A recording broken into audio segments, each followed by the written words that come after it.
The year is 2021. The streets of Tokyo are being ravaged by a large lizard and a giant gorilla. Worldwide industry came to a grinding halt thanks to this cargo ship getting prop stuck in a river somewhere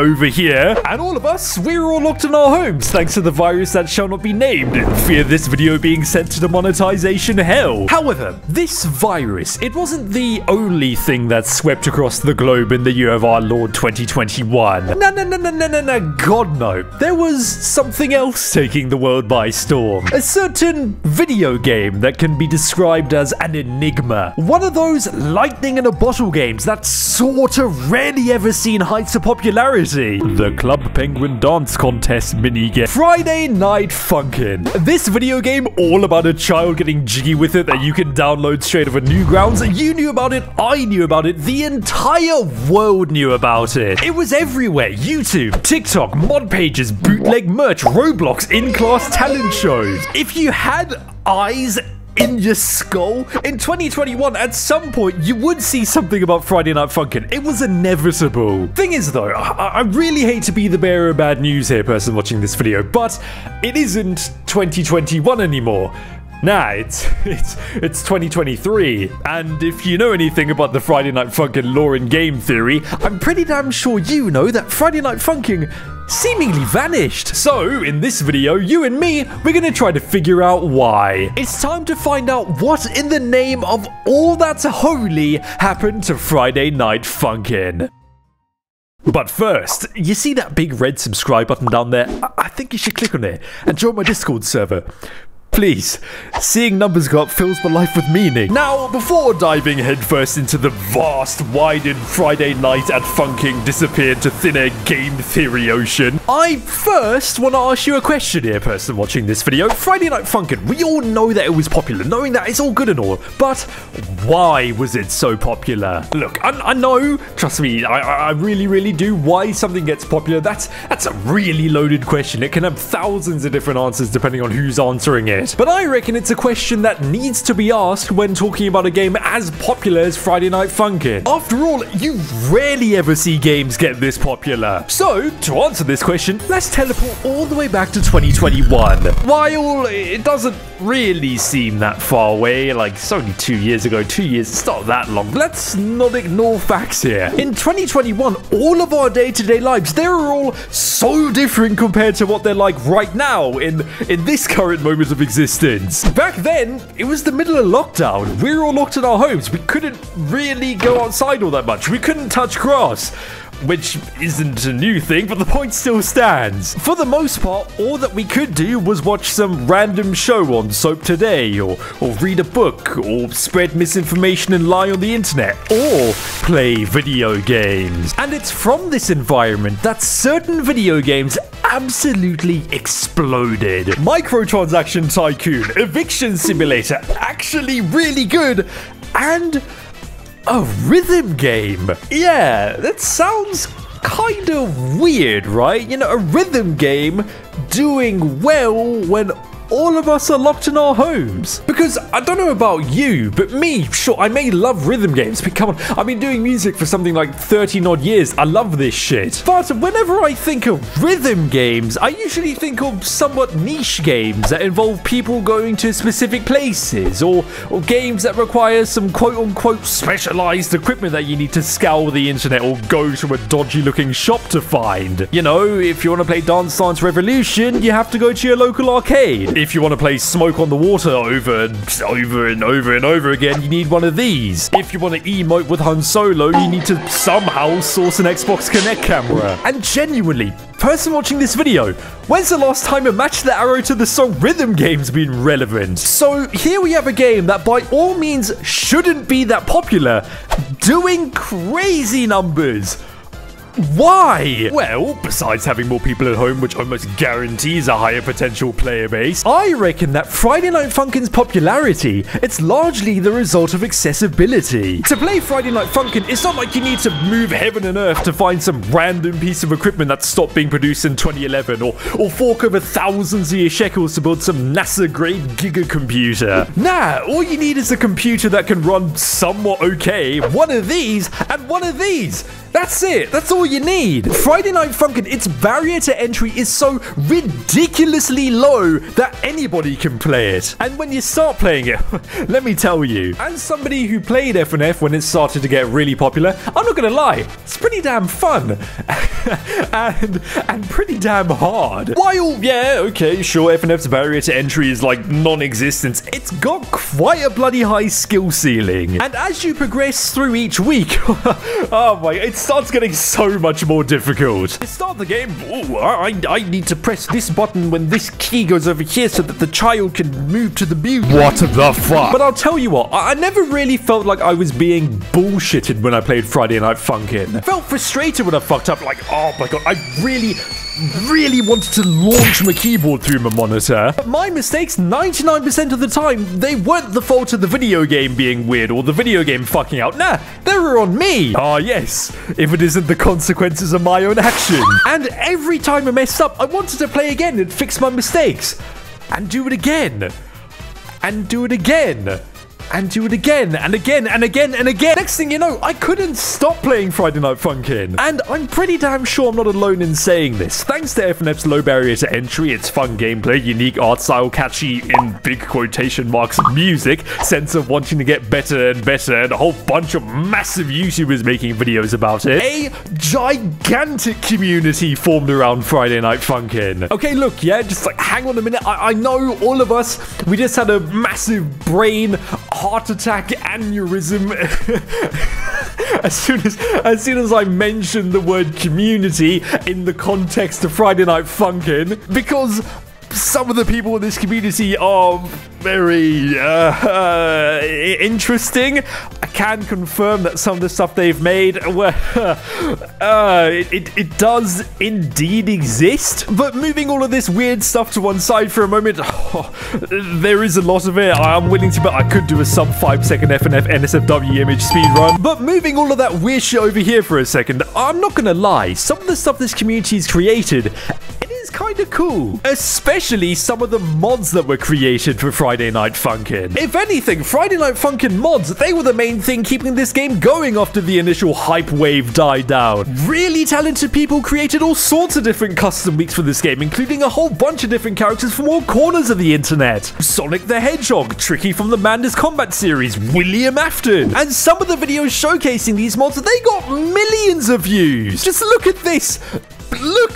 Look how many views that is! So, taking all of these different things and combining and mashing and blending them all together. Low barrier to entry, everybody being at home, fun gameplay, mods, massive YouTubers making videos, the sense of wanting to get better, all of that type of shit. The result is a game that went nuclear. So much so that when the devs of this game, a group called the Funkin' Crew Incorporated, keep this name in your brain, announced to the world that they wanted to take FNF to the next level, but needed a bit of cash cheese money to do so, their Kickstarter campaign raised over $2 million.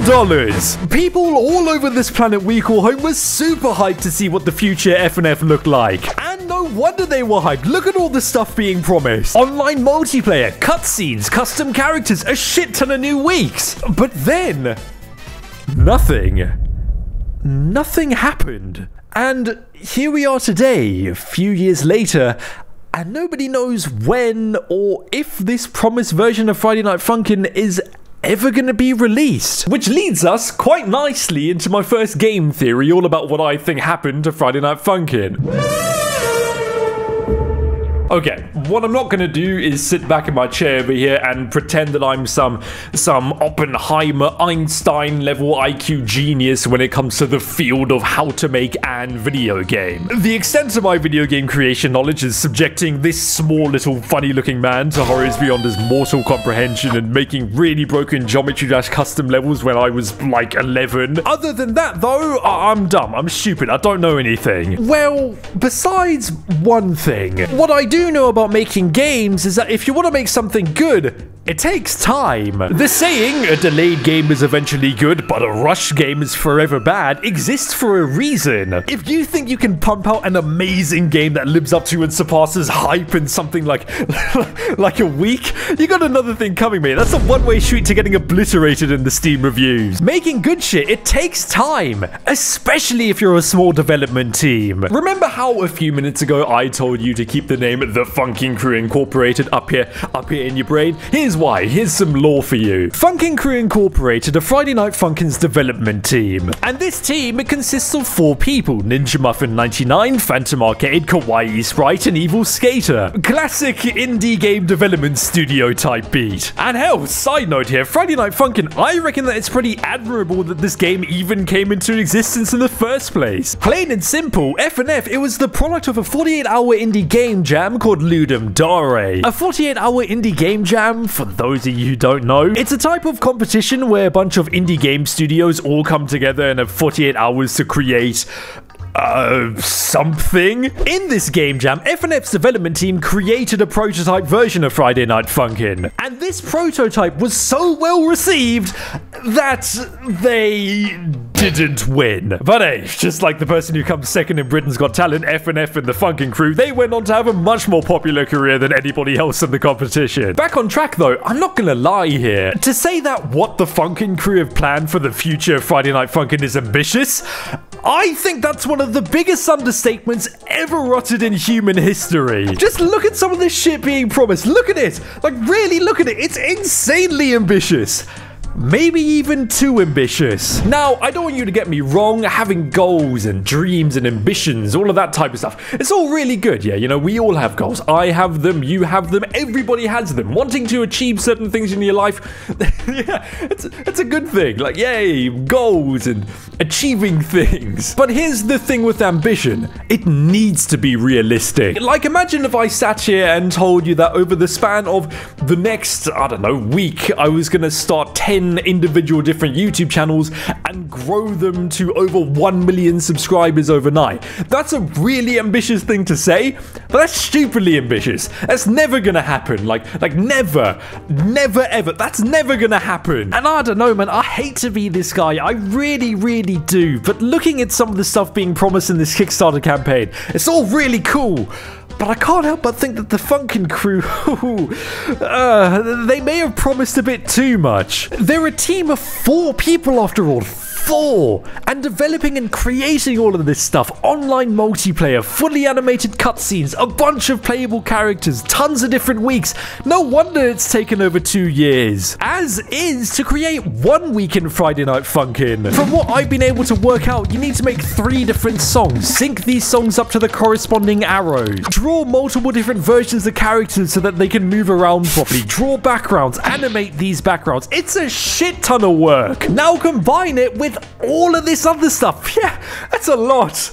That's a lot. Like, a lot. Oh, and one more thing. The final product, you better make sure it lives up to fan hype. I think it's pretty safe to say that the FNF community, they've got really bloody high expectations about the future Friday Night Funkin'. Come on, bro. This game raised over $2 million. 2 million! But even more so, look at some of these mods. Some of them, they're straight up better than what's found in the base game. So now, imagine for a second that sometime in the future, FNF, the full-ass game, finally releases into our world and it's mid. The community mods are still yards better. Plain and simple, that's just not acceptable. The final version of FNF, it has to be better than these community mods. These community mods, they've set the bar for what FNF fans want to see, and it's a bloody high bar. So, once again, if you mix in this characteristic with the fact that this game is being developed by a small 4-man indie team, of course it's gonna take time to make. And it's not like the Funkin Crew can just not commit to making some of the stuff they promised to make in their Kickstarter roadmap donation goal image thing. Nah,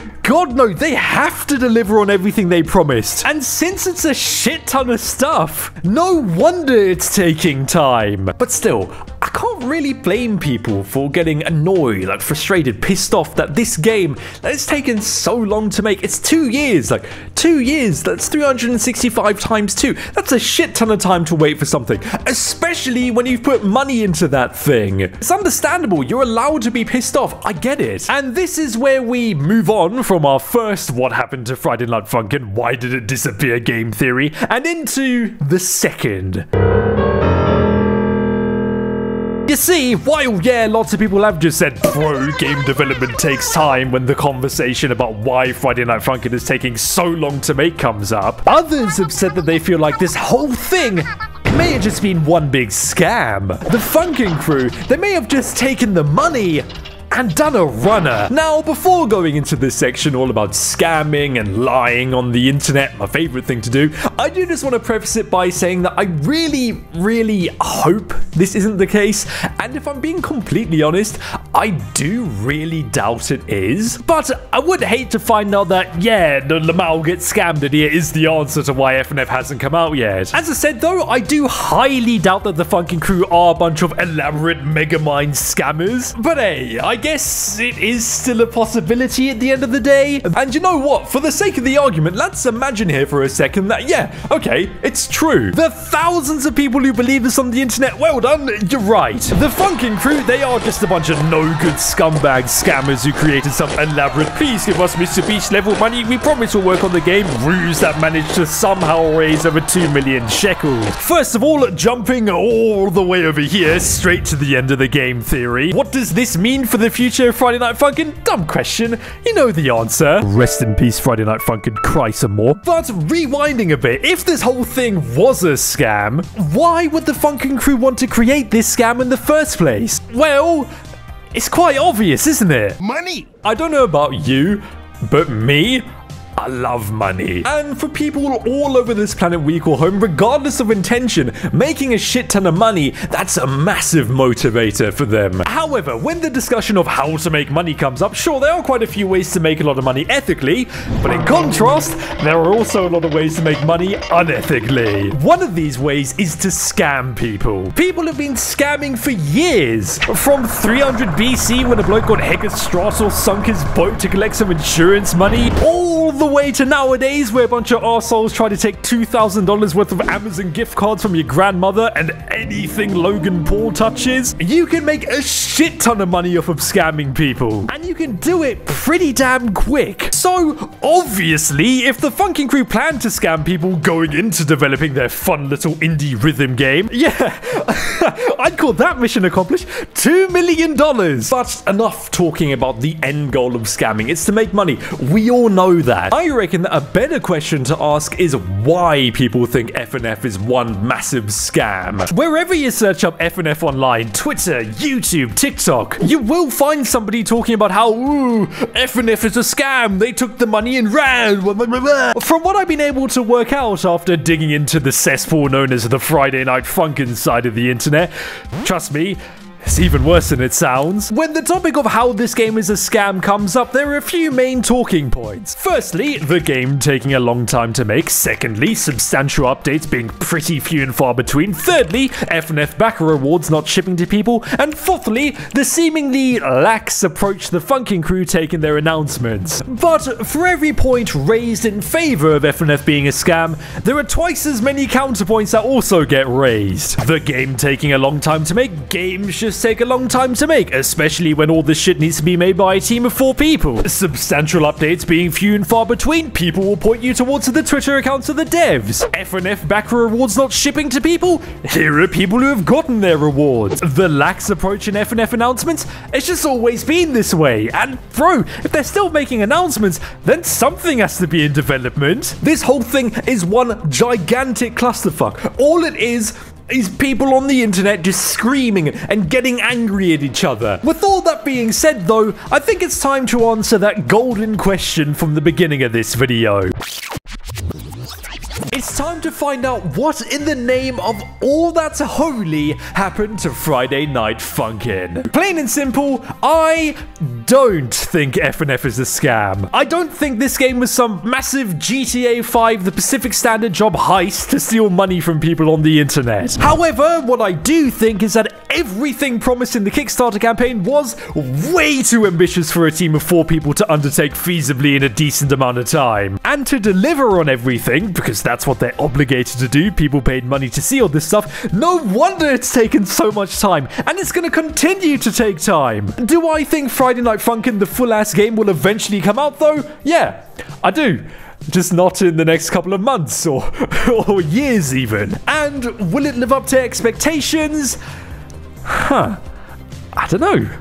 I guess time will tell. And with that, you and me, we've made it to the end of this video. If you're still listening to the words coming out of my mouth, thank you for sticking around, mate. Like, you've increased this video's watch time, which means I can make more money. Thank you. And while you're still listening to everything that's coming out of my mouth, why don't you go watch all of my other videos and all of their ads, so I can raise $2 million.